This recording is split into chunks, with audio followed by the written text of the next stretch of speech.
Olá, seja muito bem-vindo, seja muito bem-vinda a mais um episódio desse programa e podcast da Advocacia Tributária. Eu sou o professor Alexandre Mazzi e aqui nós discutimos estratégias e oportunidades para quem quer começar do zero defendendo contribuintes. Hoje nós temos o prazer de receber uma vez mais a professora Marília Rocha, ela que é advogada previdenciarista e ela está ministrando um curso com as matrículas iniciando hoje.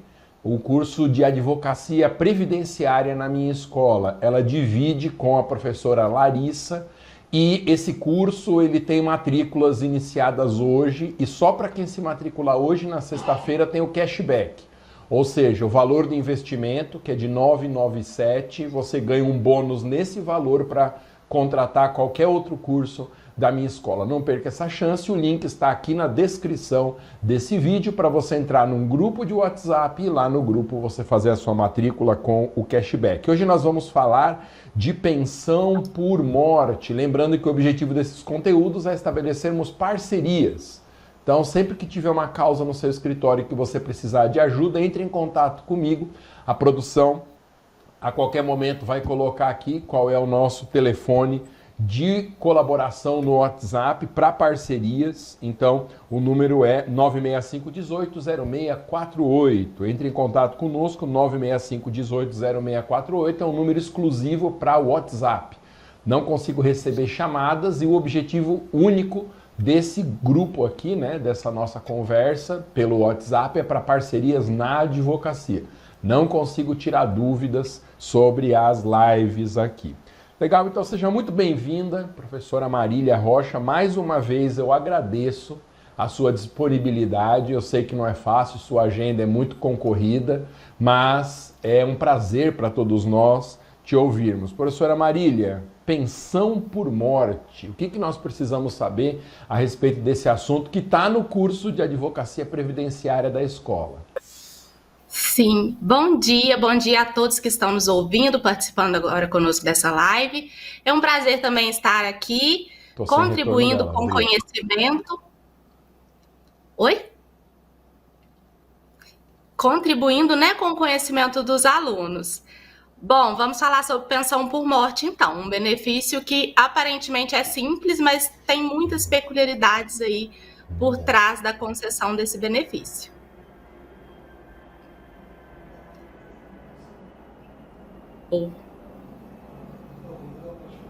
Eu não tô ouvindo, tô sem retorno dela. Deixa eu ver, pode ser aqui no meu ponto. Vamos ver. Agora eu vou ouvir. Tinha soltado o cabo aqui. Desculpa, professora, eu estava sem o seu retorno de áudio. Se puder, se puder repetir esse comecinho sobre pensão por morte, me desculpe. Eu estava, né, na verdade, cumprimentando a todos e falando que esse benefício ele parece simples, mas ele envolve muitas peculiaridades. É importante um estudo técnico e aprofundado sobre o assunto para a garantia da concessão do benefício na melhor forma, na forma mais vantajosa. O que nós vamos destrinchar aqui através dessa live. Legal, você me passou algumas perguntas aqui para a gente movimentar os pontos fundamentais desse tema que você trata com mais calma dentro do nosso curso de advocacia previdenciária. Então, a primeira pergunta aqui: quais são os critérios que a lei exige para que a pessoa falecida deixe a pensão por morte aos familiares? Qualquer pessoa, então, que falece pode deixar a pensão por morte? Acho que não, né? Não. Os critérios, em regra, eles parecem bem simples. Basicamente, a qualidade o falecimento, né? O fato gerador, que é o falecimento do segurado, instituidor, que vai ser o instituidor do benefício, a qualidade de segurado e a dependência econômica daqueles daqueles dependentes do falecido. A peculiaridade aqui é que ele não exige carência, então, ao contrário aí do que muitos entendem, se equivocam nesse sentido, é que não é exigida carência. Só que, assim, em alguns casos, a verificação desses critérios não vai ser tão simples. Há algumas peculiaridades, como se o falecido, né, estava em qualidade de segurado ou período de graça. Então, assim, o cliente chega falando que um familiar dele faleceu, é importante verificar.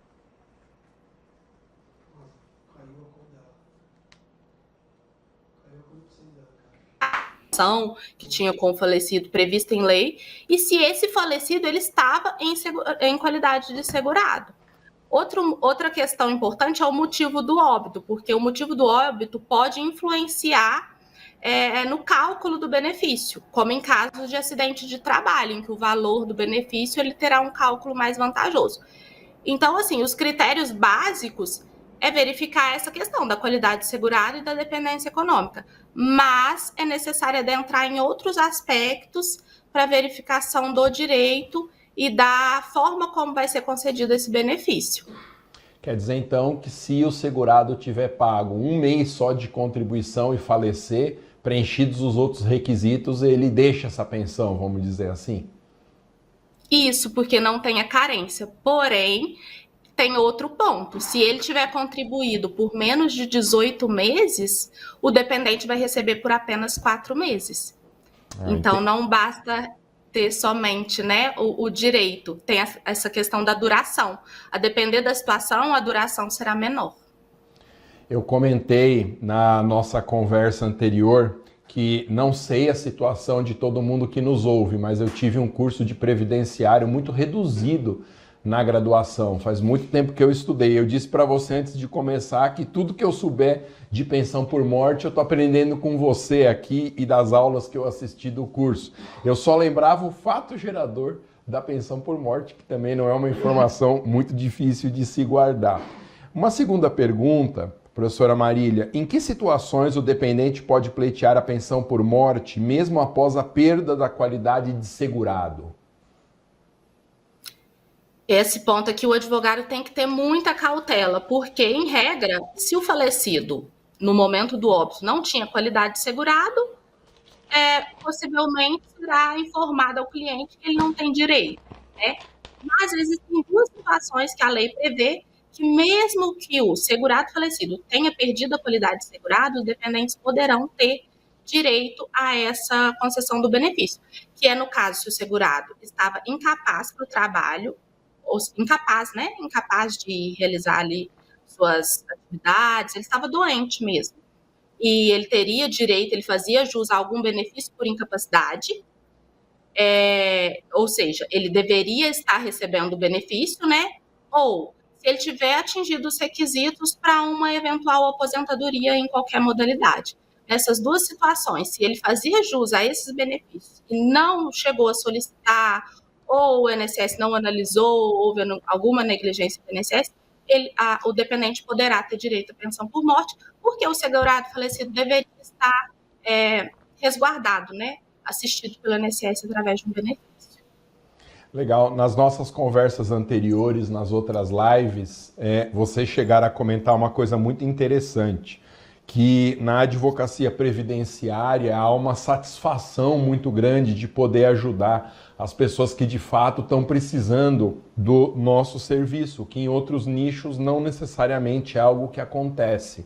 Mas eu gosto de destacar um ponto, conversei até com minha mulher, que é procuradora do Estado, por esses dias a respeito desse assunto, é que no previdenciário, me corrija se eu estiver errado, professora Marília, a gente vive o sonho de advogar contra a fazenda pública, mas de muitas vezes o problema se resolver na esfera administrativa, o que nos meus nichos, por exemplo, em tributária e defesa de servidor, são situações absolutamente raras, e essa é uma outra vantagem, sem dúvida, da advocacia previdenciária. Gente, estamos tendo o prazer aqui de conversar com a professora Marília Rocha, ela que ministra o curso de advocacia previdenciária da minha escola, e a gente está falando sobre um dos temas do curso, que é a pensão por morte. Professora, quais os erros mais comuns que levam ao indeferimento do pedido de pensão por morte no âmbito administrativo?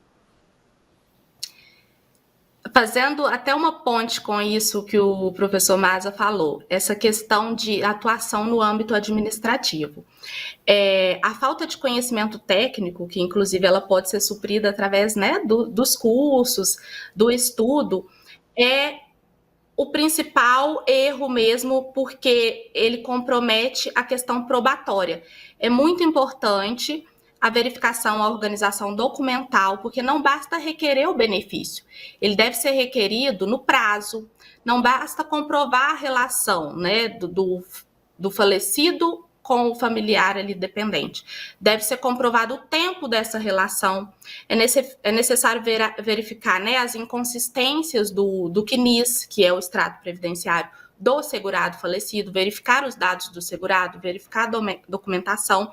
Então, assim, o principal erro realmente é o advogado não se atentar para as possibilidades de resolução dentro do âmbito administrativo, cuja atuação é diferente do âmbito judicial. Inclusive, nós tratamos dessas diferenças no curso, né, na questão probatória. O que é levado em conta no âmbito administrativo e o que é mais relevante na visão do juiz, no judiciário.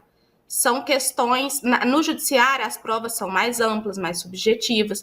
No administrativo, é mais objetivo. Então, assim, se você apresentou aquilo que eles solicitam, possivelmente o benefício será concedido facilmente. Mas no âmbito administrativo, por ser essa análise objetiva, é quase que mecânica. Então, tá ali o checklist que o INSS exige. Você apresentou, vai ser concedido. Então, tem que ter todo esse cuidado de apresentar o documento nos moldes exigidos pelo INSS. Nós vamos tratar disso no curso.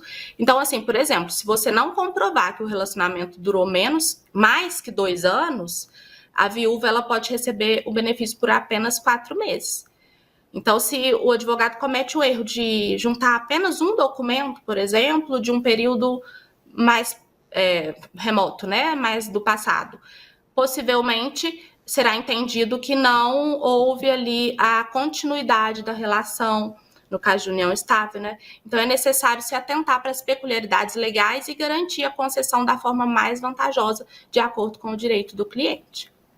Legal, tem um ponto de contato muito interessante do previdenciário com o administrativo, que te ouvindo aqui me ocorreu, é que a concessão desses benefícios, se nós olharmos pela ótica do direito administrativo, a concessão é um ato vinculado, ou seja, preenchidos os requisitos legais, a autarquia previdenciária ela não pode negar o benefício, não tem aquela característica de ato discricionário, com avaliação de interesse público. Portanto, quando se preenchem os requisitos exigidos na legislação específica, o indivíduo tem direito à emanação desse benefício. Então, do ponto de vista do direito administrativo, é muito legal enxergar a questão sob essa ótica. Professora, quais as principais complexidades e desafios jurídicos envolvendo a concessão desse benefício? Bom, os casos mais complexos envolvem ex-cônjuge, união estável e dependência econômica do filho inválido. São os casos que o advogado deve se atentar, né, ter ali um estudo minucioso que antecede mesmo para a garantia de um bom requerimento, de um requerimento bem instruído. Assim como outros familiares cuja dependência econômica não é presumida, porque em alguns casos a dependência econômica vai ser presumida, como no caso do cônjuge, do filho, basta ali a apresentação de documentos comuns, como certidão de casamento, certidão de nascimento, né, para comprovar essa relação. Mas em outros casos, envolve uma complexidade, como esses que eu mencionei, porque é necessário a comprovação tanto da relação quanto da dependência econômica. Então, esses casos exigem uma organização minuciosa da documentação probatória e a demonstração da relação dessa dependência financeira entre a pessoa que faleceu e o dependente. Então, é necessário mesmo um cuidado. E a reforma da Previdência, professora Marília? Porque as reformas em administrativo e em tributário, elas são muito problemáticas. Nem tanto em tributário, mas mais em administrativo por causa dos regimes de transição. Eu sei que há regras de transição que a reforma trouxe, mas em relação a esse benefício específico da pensão por morte, a reforma da Previdência trouxe algum impacto relevante? A pensão por morte foi um dos benefícios mais atingidos pela reforma. Os clientes eles chegam, inclusive, assim, questionando muito o valor, porque trouxe um impacto para o cálculo. Antes da publicação da emenda 103 de 2019, a reforma da Previdência, o valor da pensão era o mesmo da aposentadoria que o falecido recebia, ou nos casos do falecido não aposentado, em que ele ainda não tinha se aposentado, seria o valor da aposentadoria por invalidez que ele teria direito na data do falecimento. e esse coeficiente era de 100%. Então, a média, chegava-se a uma média das contribuições, eram excluídas contribuições cujos valores eram menores, assim, mais baixos, e chegava-se a uma média, era 100% dessa média. Agora, o novo cálculo corresponde a 60% da média aritmética de todas as contribuições, não se exclui mais contribuições menores do falecido, né? E desse valor ainda tem a questão da cota parte, que vai depender do número de dependentes. Então, pegou-se ali a média aritmética das contribuições, 60% desse valor, e desse valor ainda tem outro percentual, que é 50% mais 10% a cada dependente. Então, se for um dependente, é 60%. Se for 2 dependentes, 70%. E assim vai até o limite de 100%. Então, é redução sobre redução. Sofreu várias reduções. E com isso, o valor foi impactado.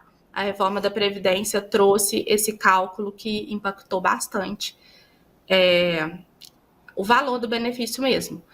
Então, é necessário, inclusive, que o advogado se atente para os fatos, porque, como eu disse no início, né, os casos, por exemplo, de acidente de trabalho, o cálculo é diferenciado, é mais vantajoso. E eu sempre destaco nas minhas aulas a importância que o processo administrativo tem como meio de acelerar a entrega do resultado do cliente, de desafogar um pouco o poder judiciário. O processo administrativo, para mim, só tem vantagens, com exceção de uma, que é dispensar a defesa técnica. E eu acredito que em previdenciário também seja assim. Em tese, o segurado não precisaria de um advogado para pleitear o benefício. Também me corrija se eu estiver errado. Mas qual que é a relevância que o advogado tem nesse processo de concessão do benefício? Dá para ir sem advogado? Não, nós tratamos aqui da importância, né, da questão probatória, dos requisitos, da forma como o INSS exige ali de forma objetiva, né, aquele ato vinculado, como o professor mencionou. E, além disso, esse benefício ele envolve questões emocionais, né? O cliente ele está fragilizado, ele necessita de um suporte profissional que vai lhe garantir ali a manutenção da subsistência familiar. Então, o advogado ele é essencial nessa relação, que será estabelecida uma confiança, né? E poupará o cliente dessas burocracias jurídicas, dessa organização de documentos, porque nesse momento de fragilidade mesmo emocional, o cliente talvez nem tenha condições, né, de lidar com, hoje também o INSS, embora o administrativo seja muito vantajoso, ele enfrenta aí, né, um número abarrotado de requerimentos e com isso acaba que o requerimento pode não ser muito bem analisado e aí dentro do próprio âmbito administrativo é necessária essas intermediações, a verificação da sistemática mesmo do que envolve ali os procedimentos administrativos, né? Existem portarias, existem instruções normativas que o segurado, o cliente, ele não vai ter conhecimento dessas questões. Então, o advogado faz essa ponte para garantir o melhor benefício.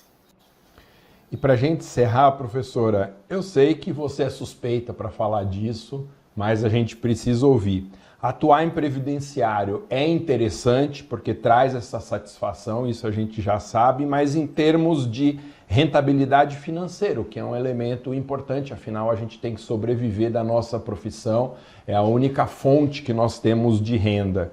Em termos de rentabilidade, a advocacia previdenciária tem bastante retorno? Sim, é um nicho pelo volume, né, da atuação, porque o âmbito previdenciário, os benefícios previdenciários, eles vão desde o nascimento de uma criança até a morte, como nós estamos vendo aqui. O nascimento através do salário maternidade, as intercorrências da vida, uma doença, o auxílio-doença, uma idade avançada, a aposentadoria. Então, assim, são muitas as possibilidades, né, de prospecção de clientes. E é um excelente nicho para que você coloque a sua advocacia como instrumento e ferramenta de servir as pessoas. Porque quando você entrega a concessão de um benefício, informa que o cliente ele está aposentado, você está garantindo ali o sustento, né? O pão na mesa. Então, assim, não se trata apenas de questões técnicas, mas da valorização do lado humano da profissão. Você tem essa oportunidade de ver isso no dia a dia, nos atendimentos, nas concessões, na felicidade do cliente depois de um histórico de vida, de trabalho, alcançar ali a tão almejada aposentadoria, o sustento da sua família. Então, na advocacia previdenciária, um caso ele abre portas para vários outros. E se você estabelecer uma relação de confiança, acolhedora, de cuidado e zelo com o cliente em um momento delicado, como, por exemplo, da pensão por morte, ele vai fazer questão de ser a sua melhor propaganda. Então, assim, o cliente mesmo, ele fidelizado, ele te traz outras demandas dele, dos familiares, e também faz ali o seu marketing, vamos dizer assim, né? Então, esse é um nicho de atuação bem rentável, embora nós tenhamos conhecimento, né, de que a realidade brasileira, as pessoas, elas não são bem remuneradas, mas, como eu disse, é um nicho de atuação que são muitas possibilidades. Então, tem essa questão de você realmente aí aproveitar, né, e garantir os direitos para as pessoas. Professora Marília, foi um grande prazer, uma vez mais, podemos te ouvir aqui sobre a advocacia previdenciária, lembrando que a professora Marília ministra um curso que está com matrículas abertas a partir de hoje na minha escola, um curso de advocacia previdenciária junto com a professora Larissa, que vocês conhecem das lives dessas últimas semanas. Para você se matricular, tem um link na descrição desse vídeo aqui. Lembrando, elemento importante, quem se matricular hoje, só vale para hoje essa regra. Sexta-feira, consegue um cashback do valor do investimento. O curso sai por R$ 997 e aí você ganha esses R$ 997 para adquirir qualquer outro produto da minha escola. Professora, muito obrigado. Devolvo a palavra para você, para suas considerações finais, e é sempre um grande prazer aqui poder te ouvir, que fala com clareza, com objetividade. Muito obrigado mais uma vez. Bom, foi um prazer estar com vocês mais uma vez, e eu quero deixar o recado de que investir em conhecimento nunca é demais. Você garante a sua satisfação profissional, porque nada como ter segurança na atuação, atuar ali com conhecimento técnico lapidado, para que você garanta o melhor para o seu cliente, fique satisfeito através, né, da sua remuneração. Nós trabalhamos para ser bem remunerados, temos que valorizar a nossa profissão e, com isso, garantir o melhor direito, porque quando você sabe que está entregando um bom serviço, você também sabe do seu valor. Então, invista em conhecimento, não deixe de aproveitar essa oportunidade do curso. Então, gente, esse foi mais um episódio do programa e podcast Advocacia Tributária, em que nós estamos falando durante essas semanas sobre as coisas do direito previdenciário. Nos veremos na próxima oportunidade. Até mais. Obrigado. Tchau.